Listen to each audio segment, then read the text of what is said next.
You know what really ruins a perfect morning jog? Getting abducted by aliens. Not the gentle, probe-happy kind you see in movies, but 8-foot-tall, mantis-looking creeps with an attitude problem and way too many arms. Zeke Henderson had just rounded the corner of Pine Street, his usual 5-mile route nearly complete, when the world decided to go completely sideways. Literally, the ground vanished beneath his feet, and suddenly he was floating in a beam of purple light that would have made any disco enthusiast jealous. "Oh, come on," he shouted as his body lifted skyward. "I was about to beat my personal record." The former Special Forces operator had seen some weird stuff in his career. Jungle warfare, desert operations, that one time in Budapest he wasn't allowed to talk about. But this took the cake, frosting and all. As he ascended toward what looked like the underside of a massive spacecraft, he made a mental note to apologize to his buddy Thompson, who'd sworn he'd seen a UFO last year. Zeke had laughed it off and bought the guy a tinfoil hat for Christmas. The purple light deposited him none too gently onto a metallic floor that hummed beneath his feet. Before he could even catch his breath, 3 of the mantis aliens surrounded him, clicking and chirping in what he assumed was their language. Their compound eyes reflected his image back at him, a 6'2" human male in running shorts and a sweat-soaked t-shirt that read, "I came, I saw, I needed a nap." "Look," Zeke said, raising his hand slowly, "if this is about that tinfoil hat thing, I'm really sorry." One of the aliens jabbed him with what looked like a cattle prod crossed with a smartphone. It didn't hurt exactly, but his entire body tingled like he'd licked a battery. A holographic display appeared above the device showing various readings that meant absolutely nothing to him. "Strong specimen," one of them clicked in surprisingly understandable English. "Combat experience detected in muscle memory patterns." "Hey, my muscle memory is none of your business," Zeke protested, flexing his hands. Years of training had taught him to stay calm in crisis situations, but also to analyze every detail for potential advantage. The aliens were tall but spindly. Their movements, while quick, were predictable, like watching a praying mantis in fast forward. "Classification, human, designation, combat asset," another one chirped. "Proceed with processing." "Processing?" Zeke raised an eyebrow. "Listen, if you're planning to turn me into alien TV dinner, I should warn you, I'm all gamey and tough. Nothing but lean protein here. Terrible eating." They ignored his attempt at humor, which was just rude. 2 more aliens appeared, with what looked like a floating stretcher between them. Before Zeke could react, another jolt from the prod phone thing locked up his muscles, and he toppled onto the stretcher like a fallen tree. "Containment protocol initiated," the first alien announced. "Prepare for neural mapping and combat potential analysis." As they floated him down a corridor that looked like it had been designed by someone who'd watched too much Tron, Zeke's mind raced through his options. He'd been in tough spots before, but this was definitely going to make his top 10 list of situations they didn't cover in training. The last thing he saw before a green gas hissed from vents around his head was his reflection in the polished ceiling. Despite everything, he was grinning. These aliens had no idea what they'd just picked up on their morning fishing expedition. "You know," he mumbled as consciousness faded, "where I come from, we usually buy dinner first before taking someone home." The gas took full effect, and Zeke Henderson, the man who was about to turn an alien combat arena upside down, drifted into unconsciousness with a smirk on his face and a plan already forming in his mind. Consciousness returned to Zeke like a bad hangover. All at once, and with bonus disorientation, he found himself in what appeared to be a holding cell, though holding cell was like calling the Grand Canyon a ditch. The space stretched up at least 50 feet with walls that shimmered like oil on water, and definitely weren't regular metal.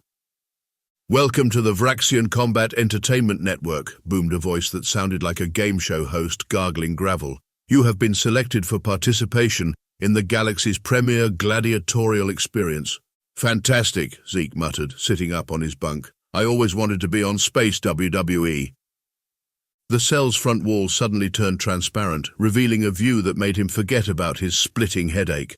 A massive coliseum spread out before him, making the Roman Colosseum look like a backyard wrestling ring. The arena floor below was sectioned into different terrains: desert, jungle, Arctic waste, and what appeared to be an active volcano, because apparently regular death matches weren't exciting enough without adding lava to the mix. Your combat profile has been assessed, the voice continued cheerfully. You have been assigned to Category 3, Sentient Combatant, Moderate Threat Level.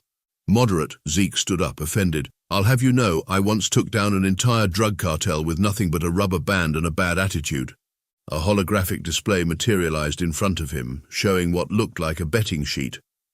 Various alien creatures were listed with their stats and odds.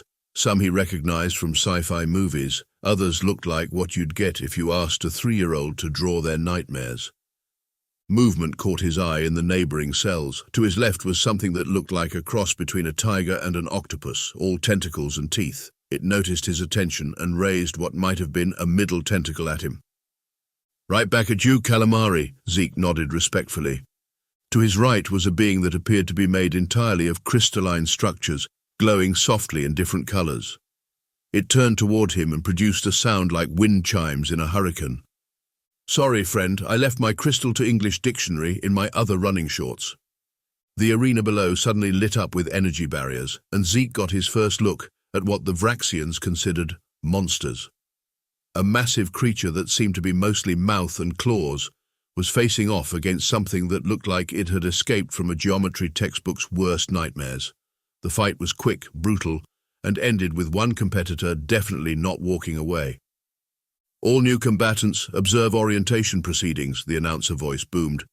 Combat protocols are simple. Survive, entertain, advance. Winners receive better accommodations and nutrition.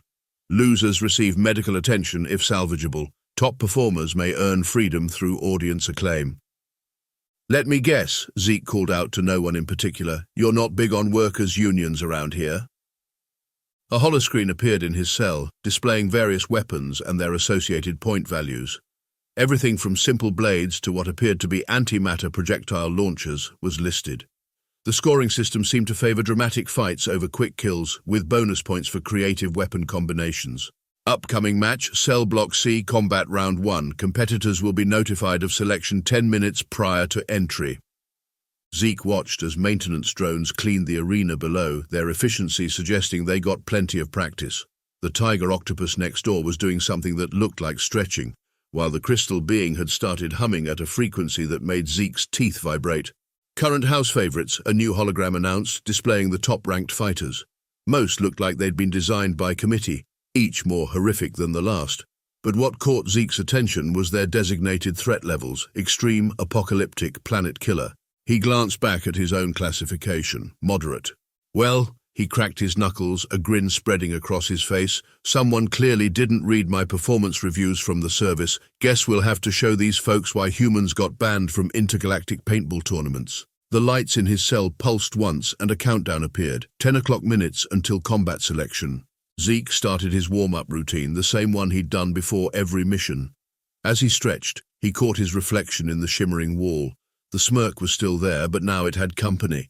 The look in his eyes that his old commander had called the devil's own mischief. Time to put on a show, he whispered to himself, and maybe teach these Vraxians why you don't put a special forces operator in a cage, even a really, really big one. The selection process turned out to be about as sophisticated as a lottery drawing at a county fair. Zeke's cell number flashed on the main display, along with his opponent's designation, Nexarian Blade Beast. For your first combat trial, the announcer's voice boomed, you may select 2 weapons from Category D. The weapons list appeared, showing what Zeke could only describe as the dollar store version of proper combat gear. A dented plasma knife, something labeled Sonic Disruptor that looked more like a broken kazoo, and various pointed sticks trying to pass themselves off as spears. What? No rubber chicken? Zeke called out as he made his selections, the plasma knife and a reinforced staff. Basic, but versatile. Just like his ex's personality. The transport beam that grabbed him was the same purple disco lighting from his Abduction. As it deposited him in the arena's desert section, Zeke got his first up-close look at the audience. Thousands of aliens of various species filled the stands, their excitement manifesting in everything from thunderous roars to psychic wavelengths that made his nose itch. In the red corner, the announcer growled, fresh meter, our new contestant from the primitive world Earth, the human. The crowd's reaction was about as enthusiastic as a DMV line on Monday morning. And in the blue corner, the slicing sensation, the razor-sharp Reaper, Nexarian Blade Beast. The creature that materialized across from Zeke looked like someone had taught a tornado how to grow knives. Its entire body was covered in rotating, razor-sharp appendages, glinting in the artificial sunlight. "Begin!" The blade beast wasted no time spinning towards Zeke like the world's most lethal ballet dancer. Zeke waited until the last possible moment before casually stepping aside, letting the creature's momentum carry it past him. "You know," he called out, twirling the staff, "back home we call this a food processor. Makes great julienne fries." The creature screeched, its blades whirling faster as it changed direction. This time, instead of dodging, Zeke met it head-on. He planted the staff in the sand and used it to vault over the beast, dropping the plasma knife as he spun. The knife, activated and set to maximum heat, landed perfectly in the creature's central mass.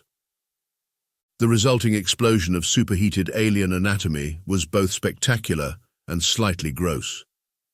Dead silence fell over the arena. The blade beast, terror of the junior circuits, had just been dispatched in under 30 seconds by what looked like a barely evolved primate in running shorts. Winner, the human. The announcer seemed unsure whether to be impressed or disappointed in the quick match. "That's it?" Zeke picked up his slightly scorched staff. "I've had longer fights with my coffee maker." The crowd, initially stunned, erupted in a mixture of cheers, boos, and what sounded like mating calls from several species he hoped he'd never meet. "Bonus points awarded for creative weapon use and tactical efficiency," the announcer declared. "Preparing next round." This time his opponent was something the display called a quantum phase predator. It shimmered in and out of existence, leaving only a trail of distorted air to track its movement. "Oh sure," Zeke muttered, "because invisibility is totally fair." The fight lasted longer than the first, mainly because hitting something that kept shifting between dimensions was like trying to punch smoke. But Zeke had learned a thing or two about dealing with unclear threats during his Spec Ops days. He used the staff to spread sand across the arena floor, tracking the creature's footprints. When it finally lunged, thinking it had the element of surprise, Zeke was ready.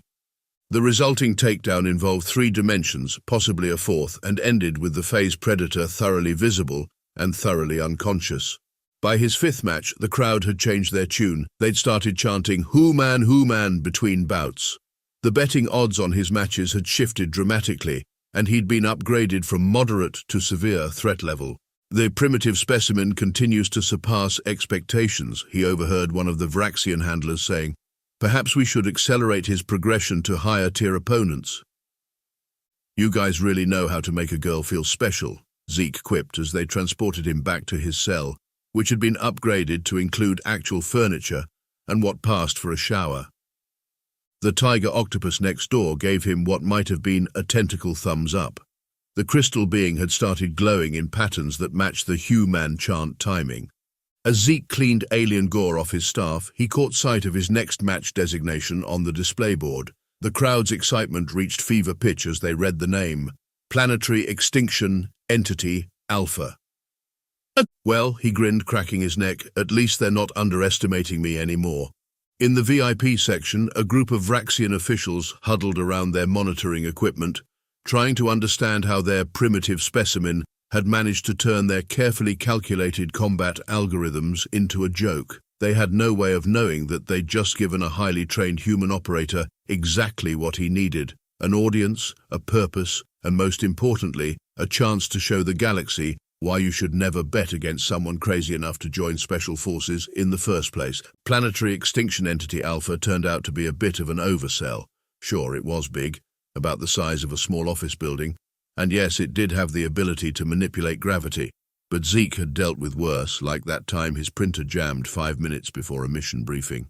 "Your next opponent has destroyed 3 solar systems," the announcer proclaimed, trying to hype up the crowd. "Yeah?" Zeke called back, now upgraded to Category B weapons. "My mother-in-law destroyed 5 marriages, but you don't see her getting a fancy title." The creature roared, distorting space around it. Zeke had been given access to a gravity nullifier and what looked like a lightsaber designed by someone who'd only had the concept explained to them through interpretive dance. He'd also smuggled in some sand from his last match, which was about to become very relevant to his survival. The fight that followed would later be described in the Vraxian Combat Network's highlight reel as improbably spectacular. Zeke used the entity's own gravity manipulation against it, timing his throws of sand to reveal the distortion patterns. Each time the creature tried to crush him with increased gravity, he used the nullifier to convert the force into forward momentum. "You know what your problem is," Zeke shouted as he ran up what used to be the ground, but was now a vertical wall of warped space. "You rely too much on raw power. Classic rookie mistake." The finishing move involved the improvised lightsaber, 3 different gravity fields, and a maneuver that technically violated several laws of physics. The crowd went absolutely nuclear. Back in his now luxury cell, which included a mini-fridge and what he hoped was a television, Zeke began to notice changes in the arena's dynamics. His neighbors, the tiger octopus he'd named Frank, and the crystal being he called Disco, had started communicating with him through a series of gestures and vibrations. "So, let me get this straight," Zeke said to Frank, who was demonstrating something with 3 tentacles. "The betting system isn't just for the audience? The combatants can place wagers too." Frank's tentacles wiggled in confirmation.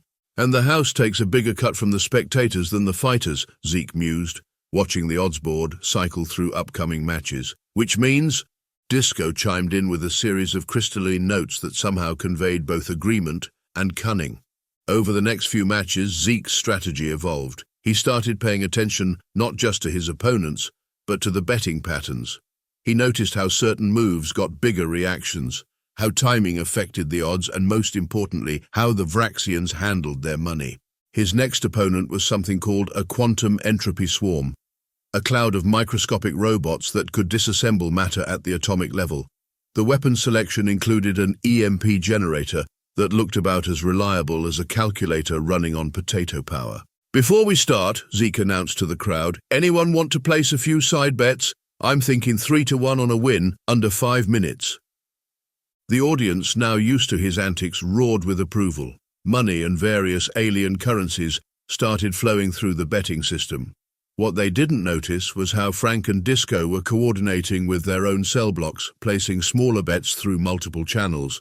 The fight itself was pure showmanship. Zeke had figured out the swarm's programming limitations within the first 30 seconds, but he dragged it out to 4 minutes and 58 seconds before deploying the EMP in a way that spelled out "thanks for the money" in dead nanobots.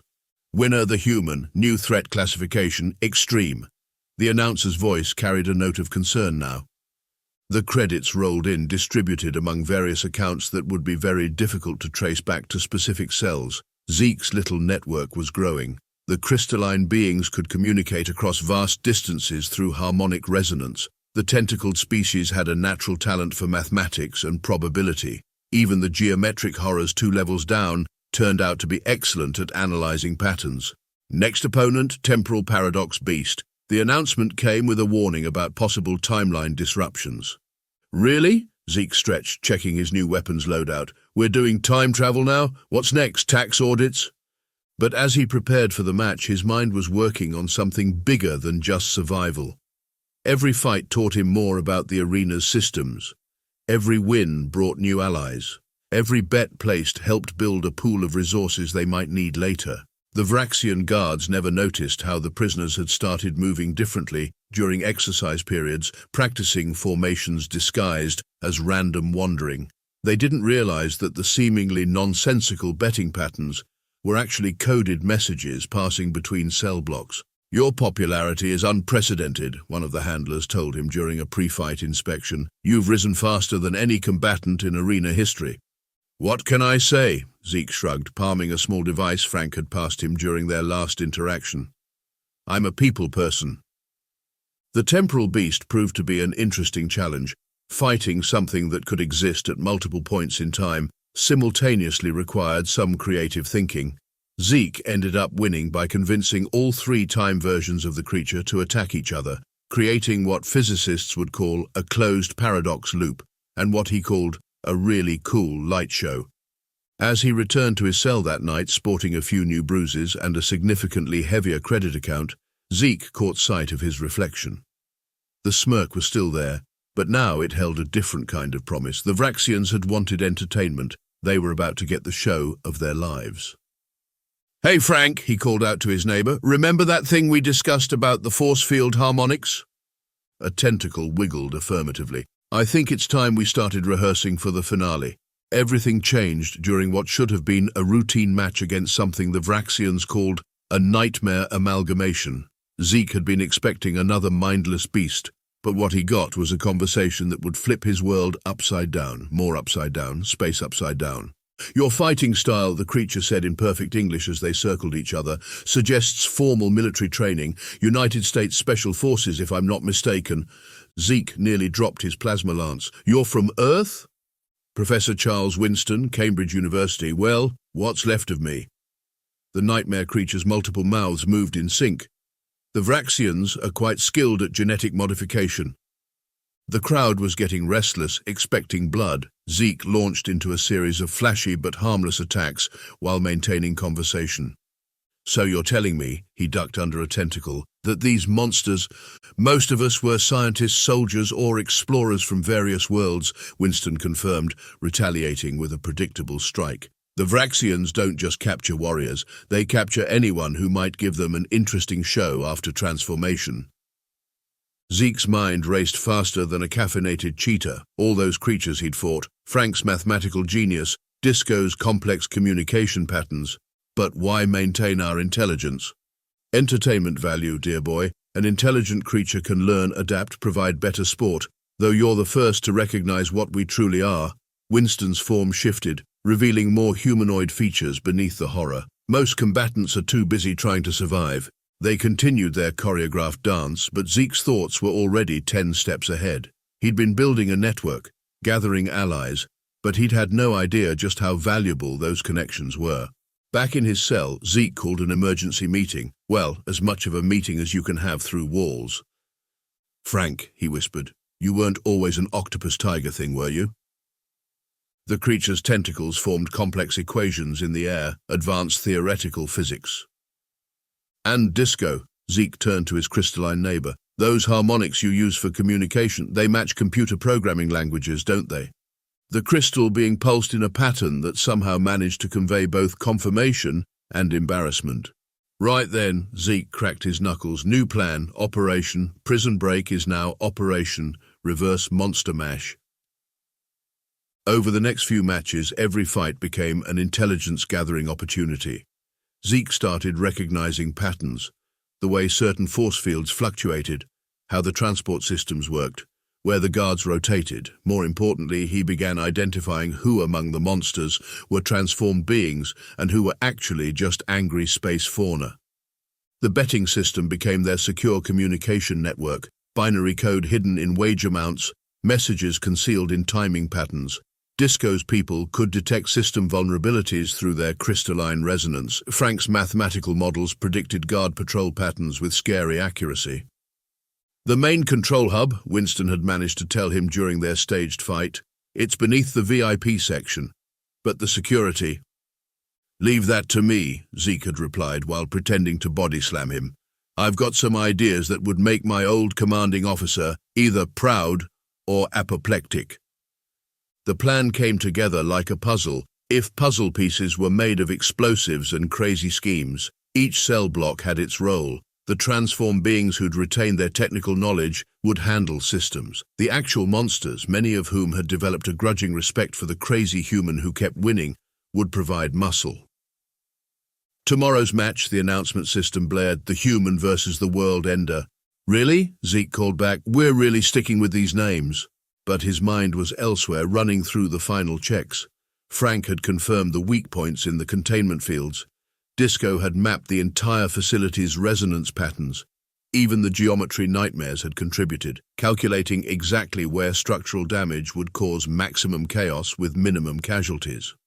As Zeke prepared for what would be his last scheduled match, he caught sight of himself in the cell's reflection. The smirk was still there, but now it held a promise. Not just of victory, but of redemption. Hey, announcement voice, he called out. You know what the problem is with putting on a really good show? Silence answered him. Sometimes, he whispered, checking the stolen device Frank had given him. The audience forgets they're not the only ones watching. The lights dimmed for night cycle, and in cells across the facility, transformed beings and actual monsters alike waited for tomorrow's signal. The Vraxians had wanted entertainment. They were about to learn why turning scientists, soldiers, and explorers into monsters might not have been their best business model. And at the center of it all, a human in running shorts was about to remind the galaxy why his species had a reputation for turning bad situations into spectacular catastrophes. The world ender turned out to be more of a mild inconvenience causer, but that suited Zeke's plans perfectly. As he stepped into the arena for what the Vraxians thought would be another routine match, he couldn't help but grin at the timing. "Ladies, gentlemen, and variations thereupon," he announced to the packed stadium. "Today's performance comes with a slight program change." Right on cue, Disco's harmonics hit the perfect resonance frequency. Every crystal being in the facility vibrated in sync, creating a cascade of system disruptions that rippled through the arena's controls. Force fields flickered, transport beams went haywire, and betting terminals started spitting out credits like malfunctioning slot machines. "What's happening?" the announcer's voice cracked with panic. "Security teams to all sectors." "Oh, you mean the security teams currently dealing with complex mathematical problem type 47? Zeke ducked a wild swing from the world ender, who was now fully on board with the plan. "Frank and friends have them a bit tied up, literally in some cases. Turns out tentacles are great for logistics." The guards rushing to the containment areas found themselves facing creatures who'd spent months studying their tactics. Former military strategists, now in monstrous forms, had prepared counters for every standard response. The geometry nightmares created spatial traps that would have made Einstein reach for aspirin. "The central control system," a Vraxian commander shouted. "Lock it down." "About that," Zeke vaulted over the world ender's shoulder, using him as a springboard to reach the VIP section. "Remember all those weird betting patterns? Turns out when you network enough transformed scientists together, they can crack any security system. Who knew?" The chaos was beautiful. Frank's people had calculated exactly which support structures to hit for maximum effect with minimum risk. Disco's harmonics kept the emergency systems in complete confusion. Former engineers, now in various monstrous forms, redirected power flows to overload specific sections while protecting others. "This is highly irregular," the announcer was losing it. "This is not authorized entertainment." "Really?" Zeke reached the control hub, Winston and a team of transformed beings right behind him. "Because the ratings suggest otherwise. Check your feeds." The massive screens around the arena showed betting odds going crazy as audience members started placing wagers on the uprising itself. The Vraxians had created such a strong entertainment culture that even their own security forces were stopping to place bets on whether the escape would succeed. "The House," Zeke announced as Winston's team took control of the systems, "does not, in fact, always win." Containment cells opened in a carefully planned sequence. The actually dangerous creatures were redirected to secure areas, while the transformed beings moved with military precision towards their objectives. Years of scientific knowledge, combat experience, and raw survival instinct all came together in a symphony of calculated chaos. "Exit routes are secured," Frank signaled with his tentacles, now coordinating transport for the escapees. "Defense systems neutralized," Disco chimed, their crystalline form redirecting energy to power the escape pods. The Vraxian guards found themselves herded into their own containment cells by creatures they'd underestimated for far too long. The audience, caught up in the excitement, started cheering for the escape as if it were just another match. And now, Zeke stood at the main control panel, finger hovering over what was definitely a button you shouldn't press, for our grand finale. The button triggered every entertainment system simultaneously. Music, lights, smoke effects, everything the arena had. In the confusion, the last groups of escapees made their way to the transport ships, while the betting system transferred its entire contents to untraceable accounts. "Thank you for watching," Zeke's voice boomed over the speakers as he backed toward his own escape route. "Don't forget to tip your servers, and remember, next time you want to put on a show, maybe just hire some actors." The last thing the Vraxians saw before their entire system went dark was a human in running shorts, taking a bow. The Vraxian High Commander burst into the control hub just as Zeke was finishing his system override. The massive mantis-like alien's compound eyes reflected dozens of images of a grinning human in running shorts. "You dare disrupt the greatest entertainment empire in the galaxy?" The commander's mandibles clicked furiously. Actually, Zeke spun in his borrowed control chair, I just gave you your highest-rated show ever. Check the numbers. The screens around them displayed astronomical viewing figures. The uprising had drawn more viewers than any match in arena history. Betting volume had broken every record. Even now, audience members were posting reaction videos across the galactic network. But this is unprecedented, the commander's antennae twitched. The losses are nothing compared to what's coming. Zeke stood up, all traces of humor gone. See, here's the thing about humans. We're really good at turning bad situations around, but we're even better at holding grudges. Behind him, screens showed escaped beings of all forms reaching transport ships. Former scientists, soldiers, and explorers from 100 worlds, all with stories to tell about the Vraxian entertainment empire. Right now, every major civilization is getting a very detailed report about your little operation here. Turns out, lots of people are pretty upset about their missing citizens being turned into monsters for entertainment. The commander lunged lightning fast, but Zeke had spent months fighting creatures 10 times as quick. He sidestepped, letting the alien's momentum carry him straight into a control panel. Oh, and those genetic modifications, the transformed beings, the best scientists in the galaxy are already working on reversing the process. Funny what people can accomplish when you give them a common enemy. Security forces tried to enter the hub, only to find the doors locked by Frank's mathematical encryption. Through the windows they could see ships launching, carrying former captives to freedom. You could stop us, Zeke acknowledged, backing toward his own escape route. But then you'd miss out on the greatest opportunity in entertainment history. The commander froze. What opportunity?